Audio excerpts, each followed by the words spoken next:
اسلام آباد کی ایک یونیورسٹی سے ایک ایسا اسٹوڈنٹ آپ نے گرفتار کیا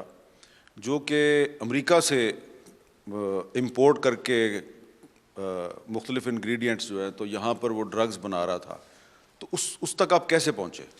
جی، یہ بڑا ایک آئی اوپننگ کیس تھا ہمارے لیے بھی، اور آئی مسٹ سے کہ ہمارے جو بچوں کے والدین ہیں ان کے لیے بھی۔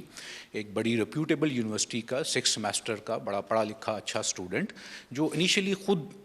ڈرگ یوز کے اندر مبتلا ہوا، اور بعد میں اپنی ریکوائرمنٹ کو پورا کرنے کے لیے اس نے اس کی نہ صرف سیل پرچیز کا کام شروع کیا، بلکہ تھوڑی سی اپنی پڑھائی لکھائی کی وجہ سے اپنی انجینیورٹی آف مائنڈ کو استعمال کرتے ہوئے اس کو گرو کرنے کا بھی سسٹم اس نے شروع کیا۔ سوشل میڈیا کے ذریعے اس نے استعمال کیا، اس نے اس کی ساری انفارمیشن یوٹیوب اور ان چیزوں سے لے کے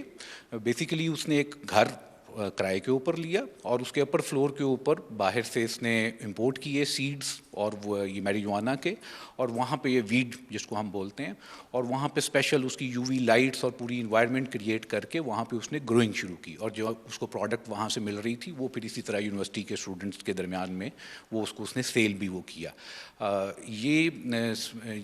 اس کے اوپر جو ہماری انٹیلیجنس تھی اس کی ہماری لیڈ تھی کہ جہاں پہ وہ یوزر سے ہم اس کو ٹریک کرتے ہوئے وین ہی اسٹارٹیڈ سیلنگ، جب وہ بیچنے پہ اور آیا تب وہ ہماری مانیٹرنگ کے اوپر آ گیا، اور جب ہم اس کو فردر ٹریک بیک کرتے ہوئے اس گھر تک پہنچے تو اٹ ریویلڈ کہ وہاں پہ اس نے پوری ایک نرسری ڈیولپ کی ہوئی تھی۔ اس کے علاوہ ایک اور بھی میڈیکل کالج کا اسٹوڈنٹ جو ہے وہ بھی اسی طرح ڈرگ سیل پرچیز کے اندر انوالو۔ اور ایک ڈاکٹر صاحب کو بھی پکڑا آپ نے؟ جی بالکل، وہی میڈیکل، وہ بھی میڈیکل کے فائنل ایئر کے اسٹوڈنٹ تھا، اور ایک اچھے انسٹیٹیوشن سے بلانگ کرتا ہوا، اور انیشلی وہ اسی طرح ڈرگ یوز کے اوپر، اور لیٹر آن اپنی ریکوائرمنٹ کو، اپنی فائنینشیل ریکوائرمنٹ کو پورا کرنے کے لیے وہ سیل پرچیز کے اندر بھی اس میں وہ انوالو